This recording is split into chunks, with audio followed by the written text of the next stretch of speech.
Medchal PS పరిధిలో వివాహిత దారుణ హత్యపై పోలీసులు దర్యాప్తు చేస్తున్నారు. నిన్న మధ్యాహ్నం స్థానికుల నుంచి సమాచారం అందుకుని ఘటనా స్థలానికి చేరుకున్నారు పోలీసులు. ఇక మృతురాలిని మేడ్చల్ జిల్లా వాసిగా అనుమానిస్తున్నారు.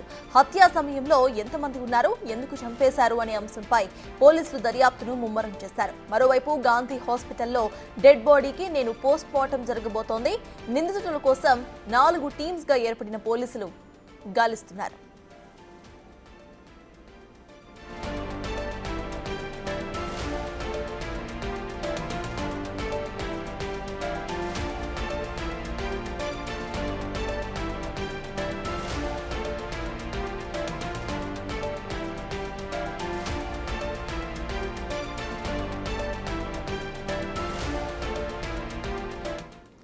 మేడ్చల్ పిఎస్ పరిధిలో వివాహిత దారుణ హత్యపై పోలీసులు దర్యాప్తును ముమ్మరం చేశారు. ఇదే అంశంపై పూర్తి డీటెయిల్స్ మా ప్రతినిధి సుజాత అందిస్తారు. సుజాత, చెప్పండి, దీనికి సంబంధించి అసలు అప్డేట్స్ ఏంటి?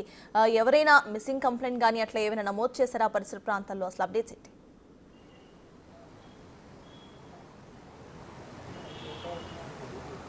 సత్తాజ్, నిన్న మధ్యాహ్నం 3 గంటల ప్రాంతంలో మేడ్చల్లో జరిగినటువంటి హత్యకు సంబంధించి పోలీసులు కేసుని ఇన్వెస్టిగేషన్ ముమ్మరం చేశారు. ఇప్పటికే జిల్లాల్లో ఉన్నటువంటి అన్ని పోలీస్ స్టేషన్లకి కూడా వివరాలను పంపించారు. ఆ మహిళ చేతి మీద ఉన్నటువంటి 2 టాటోల ఆధారంగా ఇన్వెస్టిగేషన్ చేస్తున్నారు. మరోవైపు మృతదేహాన్ని పోస్టుమార్టం నిమిత్తం గాంధీ హాస్పిటల్కి తీసుకువెళ్లారు. ఈరోజు మధ్యాహ్నం వరకు పోస్టుమార్టం అయ్యే అవకాశం కూడా చాలా క్లియర్గా కనిపిస్తుంది. మరోవైపు మేడ్చల్ నియోజకవర్గ పరిధిలో ఉన్నటువంటి వాళ్ళే అయ్యుండొచ్చు అని కూడా అనేక అనుమానాలు వ్యక్తం చేస్తున్నారు.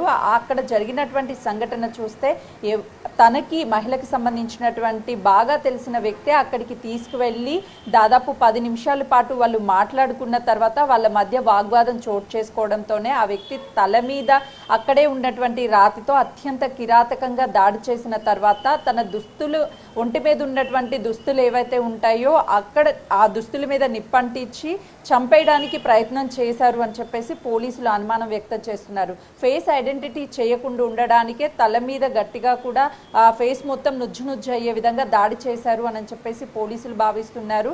చేతి మీద ఉన్నటువంటి టాటోల ఆధారంగానే కేసునైతే ఇన్వెస్టిగేషన్ చేస్తున్నటువంటి పరిస్థితి ఉంది. ఇప్పటి వరకు ఎవరు నిందితులు అని చెప్పేసి ఎక్కడ ఆధారాలు లభ్యం అవ్వలేదు. క్లూస్ టీమ్ అక్కడ ఆధారాలను సేకరించారు. మరోవైపు పోలీసులు కూడా ఆ వివాహిత ఎవరు ఏంటి అని చెప్పేసి ఇన్వెస్టిగేషన్ చేస్తున్నటువంటి పరిస్థితి ఉంది. మిస్సింగ్ కేసెస్ ఎన్ని అయ్యాయి, అయినటువంటి ఫోటోలన్నిటినీ సేకరించి టాటోస్ ఏమైనా ఉన్నాయా అని చెప్పేసి పరిశీలిస్తున్నటువంటి పరిస్థితి ఉంది. మరికొద్ది సేపట్లోనే మేడ్చల్కి సంబంధించినటువంటి పోలీసులు కూడా గాంధీ హాస్పిటల్కి చేరుకొని అక్కడ పోస్ట్ మార్టం ప్రాసెస్ మొత్తం కూడా కంప్లీట్ చేసే అవకాశం కూడా చాలా క్లియర్గా కనిపిస్తుంది. అయితే నగరు శివారు ప్రాంతంలో కావడంతో ఆ మహిళ ఖచ్చితంగా మేడ్చల్ నియోజకవర్గానికి సంబంధించినటువంటి మహిళ అయినా అయ్యి ఉండొచ్చు.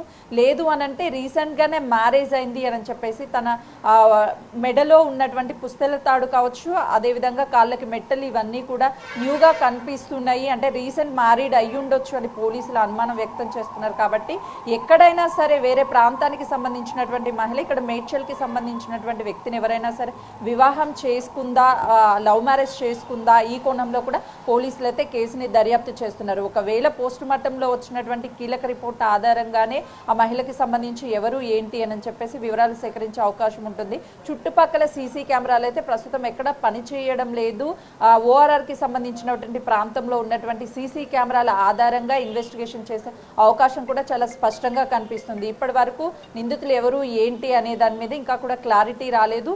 అనుమానం వ్యక్తం చేయడానికి కూడా అక్కడ ఎలాంటి ఆధారాలు లభ్యం కాకపోవడంతోనే కేసు కొంతమేరకు అయితే మాత్రము క్రిటికల్గా ఉందనే చెప్పుకోవచ్చు. మరోవైపు తన చేతి మీద ఉన్నటువంటి 2 టాటోలు ఎవరి పేర్లు ఏంటి అనే కోణంలో కూడా పోలీసులు దర్యాప్తు చేస్తున్నారు. Right, thank you Sujatha.